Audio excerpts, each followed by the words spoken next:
आप देख रहे हैं पहाड़ टीवी, खबर पहाड़ की। नमस्कार, स्वागत है आप सभी का पहाड़ टीवी पर। मैं हूं आपके साथ परिधि जोशी। चलिए बुलेटिन की शुरुआत करूंगी, उससे पहले एक नजर आज की सुर्खियों पर। उत्तराखंड में कल कोरोना के 7,120 नए मामले आए सामने। उत्तराखंड में कोरोना मरीजों का आंकड़ा पहुंचा 2,56,934। वहीं उत्तराखंड में 1,71,454 लोग स्वस्थ होकर हो चुके हैं डिस्चार्ज। अभी भी उत्तराखंड में 76,500 केस है एक्टिव। वहीं कल कोरोना से 118 मरीजों की हुई मौत। हरिद्वार जिले के प्रभारी मंत्री सतपाल महाराज ने ऑक्सीजन की उपलब्धता का जायजा लेने के लिए बीएचएल के ऑक्सीजन प्लांट का निरीक्षण किया। सतपाल महाराज ने ऑक्सीजन प्लांट में काम कर रहे कर्मचारियों का हौसला बढ़ाते हुए उनका आभार जताया। सतपाल महाराज ने कहा कि बीएचएल के ऑक्सीजन प्लांट में काफी मात्रा में कर्मचारी प्राणवायु बना रही है और लोगों के प्राण बचा रही है। काम कर रहे हैं लोग, दिन रात काम कर रहे हैं, ऑक्सीजन बना रहे हैं। मैं उनको बहुत बहुत सलाम और धन्यवाद देना चाहता हूं कि वो समाज की सेवा कर रहे हैं। जो कोरोना से पीड़ित है उनके लिए प्राणवायु देने का काम कर रहे हैं। ये प्लांट हमारे चल रहे हैं, दिन रात चल रहे हैं। 3,000 की लगभग कैपेसिटी है, जिसमें से कुछ यूपी भी जा रहे हैं। पर क्योंकि आने वाले समय में बहुत डिमांड आ सकती है, तो इसके लिए मैं हमारे केंद्रीय मंत्री जावड़ेकर जी से अनुरोध कर रहा हूँ कि एक प्लांट और लगाया जाए और इसकी कैपेसिटी भी बढ़ाने का प्रयास किया जाए। द्वाराहाट क्षेत्र के विधायक महेश नेगी ने कल मुख्यमंत्री उत्तराखंड को अल्मोड़ा में ज्ञापन दिया और विपिन त्रिपाठी कुमाऊं औद्योगिक संस्थान में कोविड सेंटर के लिए द्वाराहाट में बनाने की बात कही थी। उसी परिप्रेक्ष्य में मंगलवार को अल्मोड़ा से सीडीओ नवनीत पांडे, उप जिलाधिकारी द्वाराहाट गौरव पांडे, बीटेक आईटी के प्रोफेसर अजित सिंह आदि लोगों ने शिवालिक छात्रावास और गोमुख छात्रावास का निरीक्षण किया, जिसमें उन्होंने सीडीओ नवनीत पांडे ने बताया कि शिवालिक छात्रावास में 170 बेड का कोविड हॉस्पिटल, साथ ही गोमुख छात्रावास को 50 बेड का ऑक्सीजन युक्त सेंटर बनाने की सहमति जाहिर की। देवप्रयाग में बादल फटने से नगर में भारी तबाही हुई है। नगर पालिका का बहुउद्देशीय भवन समेत 2 भवन जमींदोज हो गई हैं। कल शाम करीब 5 बजे शांता नदी के ऊपर छोर पर बादल फटने से नदी ने विकराल रूप धारण कर लिया। नदी में आई मलबे ने शांति बाजार में भारी तबाही मचाई है। नगर पालिका का बहुउद्देशीय भवन समेत 2 भवन जमींदोज हो गई है। पैदल पुल का भी कहीं अता पता नहीं है। इसके अलावा बिजली की लाइनें, पेयजल लाइन को भी भारी नुकसान हुआ है। गनीमत ये रही कि शहर में मलबा घुसने से पहले लोग दुकानों को छोड़कर इधर उधर हो गए, अन्यथा यहाँ बड़ी जनहानि होती। सूचना के बाद पुलिस और प्रशासन मौके पर पहुंच गया। ओखलकांडा के ग्राम सभा काफली में देवकी देवी को वैक्सीन लगाने के 1 हफ्ते बाद भी नहीं उतरा बुखार। डोली के सहारे लोगों ने 5 किलोमीटर पैदल चलकर रोड तक पहुंचाया। स्वास्थ्य सुविधा के अभाव में ग्रामीणों ने रोड से 25 किलोमीटर दूर देवीधुरा चंपावत ले गए। ओखलकांडा ब्लॉक के कई गाँव में ग्रामीण बुखार, खांसी, जुकाम की चपेट में है। हालांकि ग्रामीण इसे मौसमी वायरल मान रहे हैं। तेजी से फैल रहे वायरल से ग्रामीणों में डर भी बना हुआ है। ब्लॉक के पंचायत प्रतिनिधियों ने स्वास्थ्य विभाग के अधिकारियों से गाँव में टीम भेजकर दवा का वितरण करने की मांग की है। कराली में टीकाकरण केंद्र बढ़ाने को लेकर जिलाधिकारी को प्रधान संघ अध्यक्ष जगमोहन सिंह रावत ने पत्र भेजा है। पत्र में उन्होंने कहा कि टीकाकरण केंद्र को बढ़ाने से जनता को जल्द से जल्द टीका लग पाएंगे और इससे कोरोना की रोकथाम भी जल्द होगी। कोरोना बीमारी की रोकथाम के लिए सरकार द्वारा 18 से 44 वर्ष के नागरिकों का टीकाकरण के लिए अभियान चलाया जा रहा है, जिसके तहत इस आयु वर्ग के नागरिकों का टीकाकरण किया जाना है। हल्द्वानी के सर्किट हाउस में कोविड के प्रभारी मंत्री बंशीधर भगत ने स्वास्थ्य विभाग, जिला प्रशासन और निजी अस्पताल प्रबंधकों के साथ बैठक कर कोविड की व्यवस्थाओं पर चर्चा की। इस दौरान निजी अस्पतालों की मनमानी और मरीजों के साथ की जा रही लूट पर मंत्री बंशीधर भगत का पारा चढ़ गया। उन्होंने बैठक में निजी अस्पताल संचालकों की जमकर क्लास लगाई। इस दौरान उन्होंने स्वास्थ्य विभाग और जिला प्रशासन को निर्देशित किया कि जो भी निजी अस्पताल संचालक मनमानी करता हुआ पाया जाता है तो उसके खिलाफ सख्त कानूनी कार्रवाई की जाए। इसको लेकर चेकिंग अभियान भी चलाया जाएगा। सरकारी जो मशीनरी है उसके लिए भी कहा है और प्राइवेट अस्पताल को विशेष रूप से कहा है कि एक तो बड़ी सख्ती से कहा है कि वो रेट लिस्ट वो लगाएं और कितने बेड हमारे पास आज उपलब्ध हैं, कितने भरे हुए हैं, कितने खाली हैं, ये कल से हम चेक करवाएंगे अपनी टीम से। ये हमने कह दिया कि उनको जो शोषण करेगा और बेड खाली होने के बाद भी बेड नहीं देगा उसके खिलाफ कड़ी से कड़ी कार्रवाई करेंगे। धारचूला मुंशियारी विधानसभा क्षेत्र के विधायक हरीश धामी इस समय बेटी की मौत के बाद गहरी दुख में है। इतनी बड़ी दुख की घड़ी में भी विधायक हरीश धामी को अपनी विधानसभा क्षेत्र धारचूला मुंशियारी की जनता की फिक्र है। वहीं विधायक हरीश धामी ने जनता से मांगे जवाब। विधायक हरीश धामी ने कहा कि विधायक निधि में जो पैसा 2 करोड़ रुपए आया है, मैं चाहता हूं कि वो सारा पैसा जनता के अच्छे स्वास्थ्य की सुविधाओं के ऊपर ही खर्च किया जाए, जिसके अंतर्गत धारचूला विधानसभा क्षेत्र की जनता को धारचूला मुंशियारी में ही सारी सुविधाएं प्राप्त हो सके। हरिद्वार में 18 से 44 साल के लोगों को कोरोना वैक्सीन लगाने के लिए दिक्कतों का सामना करना पड़ रहा है। जिले के प्रेमनगर आश्रम सहित कई वैक्सीनेशन सेंटरों में अव्यवस्थाओं के चलते पहले दिन ही हंगामा खड़ा हो गया था। कल हरिद्वार सीएमओ एसके झा ने इन सेंटरों का निरीक्षण किया। सीएमओ ने प्रेमनगर आश्रम में बने वैक्सीनेशन सेंटर में स्वास्थ्य कर्मियों को तय समय और नियम के अनुसार वैक्सीन लगाने के निर्देश दिए।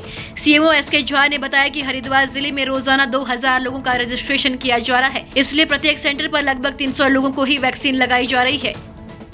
मसूरी में कोरोना कर्फ्यू के नियमों का उल्लंघन करने वालों पर पुलिस द्वारा लगातार कार्रवाई की जा रही है, जिसको लेकर मसूरी कोतवाल देवेंद्र असवाल के नेतृत्व में पुलिस द्वारा मसूरी के चौक चौराहा पर सघन चेकिंग अभियान चलाया गया और बेवजह घूमने वाले लोगों के खिलाफ दंडात्मक कार्रवाई की गई। कोतवाल द्वारा मसूरी के कंटेनमेंट जोन का भी निरीक्षण किया गया और कंटेनमेंट जोन में रहने वाले सभी लोगों को कंटेनमेंट जोन के नियमों का पालन करने का आग्रह किया। को लेकर शासन की तरफ से जो नई गाइडलाइन जारी हुई हैं, उनका मसूरी पुलिस द्वारा पूर्ण रूप से पालन कराया जा रहा है। और जो भी वाहन घूम रहे हैं 10 बजे के बाद प्रत्येक वाहन को रोक के उनको घूमने का कारण पूछा जा रहा है। ज़्यादातर वाहन वे हैं जो आवश्यक सेवाओं वाले हैं, जिनको छोड़ दिया जा रहा है। बाकी जो अनावश्यक घूमने वाले हैं उन पर चालान की कार्रवाई की जा रही है और चालान मुकदमे भी दर्ज किए जा रहे हैं।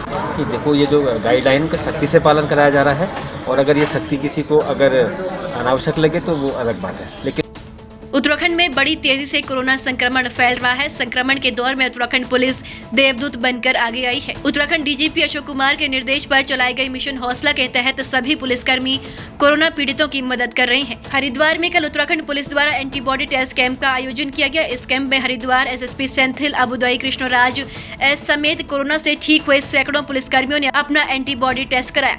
मेला नियंत्रण भवन में ब्लड बैंक और ब्लड वॉलंटियर्स के सहयोग से कैंप में सभी पुलिसकर्मियों का एंटीबॉडी टेस्ट किया गया।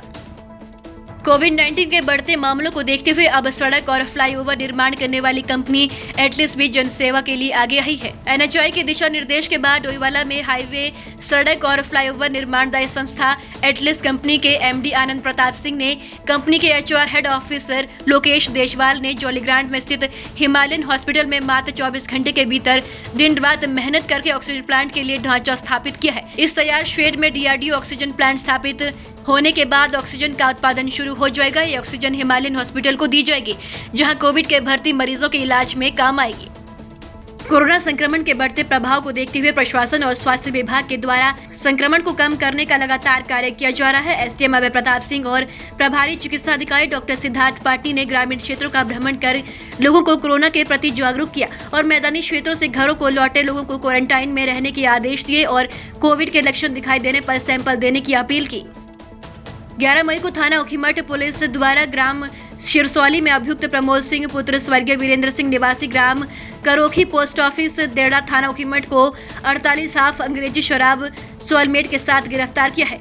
अभियुक्त के विरुद्ध थाना उखीमठ पर आबकारी अधिनियम पंजीकृत किया गया। एसएसपी नैनीताल के निर्देशानुसार कोविड-19 के बढ़ते संक्रमण को देखते हुए नैनीताल जिले की पुलिस अलर्ट मोड पर है। वहीं कोविड कर्फ्यू के नियमों का पालन न कराने वाले लोगों का दिनेश नाथ महंत ने मैं पुलिस फोर्स के थाना क्षेत्र में कर्फ्यू समय में खुली दुकानों और दर्जनों बेवजह घूम रहे वाहनों के चालान काटे। वहीं थाना अध्यक्ष कालाडूंगी दिनेश नाथ महंत का कहना है कि कालाडूंगी थाना क्षेत्र में कोविड के नियमों का उल्लंघन करने वालों के खिलाफ चेकिंग अभियान जारी रहेगा। इस समय जो है शासन द्वारा जो कर्फ्यू लागू किया है, मात्र फल और सब्जी की दुकानों के अलाउड किया गया है। इसके अलावा जो इमरजेंसी सेवा उनके लिए किया है। इसके अलावा जो भी उन नियमों का, सरकार के शासन के नियमों का उल्लंघन कर रहा है, उसके खिलाफ कठोर कार्रवाई की जा रही है। इसके लिए लगातार पुलिस बॉर्डरों में चेकिंग कर रही है और अंदर बाजारों में चेकिंग कर रही है। इसे लगातार जारी रहेगी। हल्द्वानी में चल रही कालाबाजारी को लेकर ड्रग्स विभाग और पुलिस विभाग सतर्क दिखाई दे रहा है। वह ड्रग्स विभाग को रात्रि में सूचना मिली कि विवेकानंद हॉस्पिटल में बने मेडिकल स्टोर सूर्य वैली फार्मेसी में इंजेक्शन की कालाबाजारी हो रही है, जिसके बाद ड्रग इंस्पेक्टर मीनाक्षी और मुखानी थाने के प्रभारी सुशील कुमार ने सूर्य वैली फार्मेसी में छापेमारी की। छापेमारी के दौरान कोविड में लगने वाला इंजेक्शन रेमडेसिविर दुकान में मिले और इन इंजेक्शन का कोई भी बिल दुकान स्वामी नहीं दिखा सका। सबसे बड़ी बात यह है कि जिसके नाम पर फार्मेसी का लाइसेंस था वह भी वहां मौजूद नहीं थे। देश में बदहाल स्वास्थ्य सेवाओं से इस कोरोना महामारी में हर कोई रूबरू हो गया है। केंद्र और प्रदेश सरकार द्वारा बार बार बेहतर स्वास्थ्य सुविधाएं देने की गला फाड़ के प्रचार प्रसार किया जाता है, लेकिन धरातल में स्वास्थ्य सुविधाएं बदहाली के आंकड़े शून्य से भी नीचे पहुंच चुके हैं। जी हां, हम बात कर रहे हैं डबल इंजन सरकार के उत्तराखंड प्रदेश से कोटद्वार के बेस चिकित्सालय की, जहां पर 300 बेड हॉस्पिटल होने की बात हमेशा से होती आ रही है, लेकिन धरातल में अस्पताल 300 बेड से कोसों दूर है।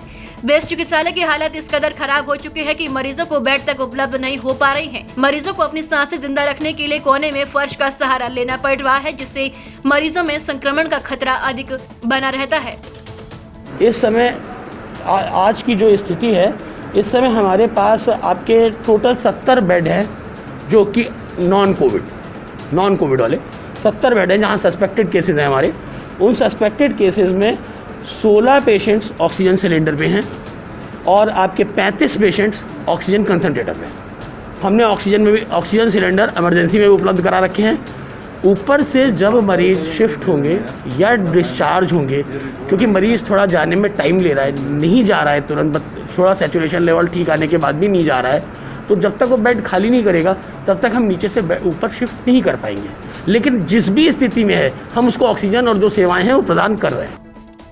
नरेंद्रनगर स्थित श्रीदेव सुमन राजकीय संयुक्त चिकित्सालय में ऑक्सीजन प्लांट विधिवत चालू होने के एक हफ्ते बाद से आईसीयू बेड की सुविधा भी शुरू हो चुकी है। इस खबर के मिलते ही लोगों में खुशी और कोरोना मरीजों में उत्साह है। ऑक्सीजन प्लांट शुरू होने से तुरंत बाद आईसीयू बेड सेवा शुरू हो जाने से कोरोना मरीजों को बेहतर स्वास्थ्य सुविधा उपलब्ध हो सकेंगी। अस्पताल में 7 आईसीयू बेडों में 4 फंक्शन में है। डीएम मैम और यहाँ के ऑनरेबल मिनिस्टर साहब ने लगातार विजिट करके यहाँ की फैसिलिटी इंक्रीज़ कराने के लिए जो प्रयास किए हैं, उसके तहत आज आईसीयू का यहाँ स्टार्ट हो गया है। 7 बेडेड आईसीयू है, कुछ स्टाफ पूल किया गया है मैम के द्वारा ट्राई करते हुए, तो आज से स्टार्ट हो गया है हमारा आईसीयू ऑफिशियली, पेशेंट्स एडमिट हो गए। राजकीय संयुक्त चिकित्सालय नरेंद्रनगर से कल आपको एक अच्छी खबर देना चाहती हूँ कि हमारे यहाँ आईसीयू कल शाम से फंक्शनल हुआ है, जिसमें कि हमारे अभी 4 बेड फंक्शनल हैं, जो कि पूरी तरह से ऑक्यूपाइड हो गए हैं। स्टाफ हमारे यहाँ आईसीयू के लिए आ गया है, पर अभी हाँ, और हमने अपने आईसीयू के उसके लिए वार्ड बॉय और स्वच्छक के लिए डिमांड कर दी है, जिसके लिए हायर स्तर से प्रयास जारी है। इस लहर में देखने को मिला है कि लोगों को ऑक्सीजन की कमी महसूस हो रही है, कई लोगों को जान भी गंवानी पड़ी है। इस स्थिति को देखते हुए संयुक्त चिकित्सालय नरेंद्रनगर में, जो कि टिहरी जनपद का एक कोविड सेंटर भी है, यहाँ पर 1 सप्ताह पूर्व ऑक्सीजन प्लांट बनकर शुरू हुआ था, जिसने अपना कार्य करना शुरू कर दिया है। और खुशी की बात है कि आज यहाँ पर 7 बेड का आईसीयू बनकर तैयार हुआ है, जिससे कि यहाँ पर जो भी कोरोना संक्रमित मरीज हैं उनके लिए अवश्य सुविधा मिलेगी। ये यहाँ पर आज 165 मरीज जो कि विभिन्न जगहों से यहाँ पर अपना समुचित इलाज करा रहे हैं, अवश्य ही उनके लिए ये एक आईसीयू बेड वरदान साबित होगा। मैं राजेंद्र गुसाई, पहाड़ टीवी, नरेंद्रनगर। रुड़की के कस्बा लंडोरा में मदरसा इमदादुल इस्लाम में सीओ मंगलौर पंकज गैरोला ने ईद के त्योहार को लेकर मुस्लिम समाज के लोगों के साथ बैठक की। उन्होंने मुस्लिम समाज से भी अपील करते हुए कहा कि कर्फ्यू के कारण लोगों की आवाजाही संभव नहीं है। उन्होंने सरकार की गाइडलाइन को ध्यान में रखते हुए ईद की नमाज अदा करने की बात कही। बैठक में जमीयत उलेमा ए हिंद पूर्व प्रदेश अध्यक्ष ने मुफ्ती रियासत अली ने कहा कि कोरोना संक्रमण जानलेवा बीमारी है, जो कि एक व्यक्ति से दूसरे आदमियों में फैलती है। सरकार और प्रशासन ने देश के लोगों की हिफाजत की वजह से ही लॉकडाउन का निर्णय ले रखा है, जिसका पालन करना हर देशवासी का फर्ज है। उत्तराखंड की बड़ी खबरों में फिलहाल इतना ही। बाकी अपडेट के लिए हमारे साथ बने रहिए और देखते रहिए पहाड़ टीवी। नमस्कार। ये है मेरा उत्तराखंड।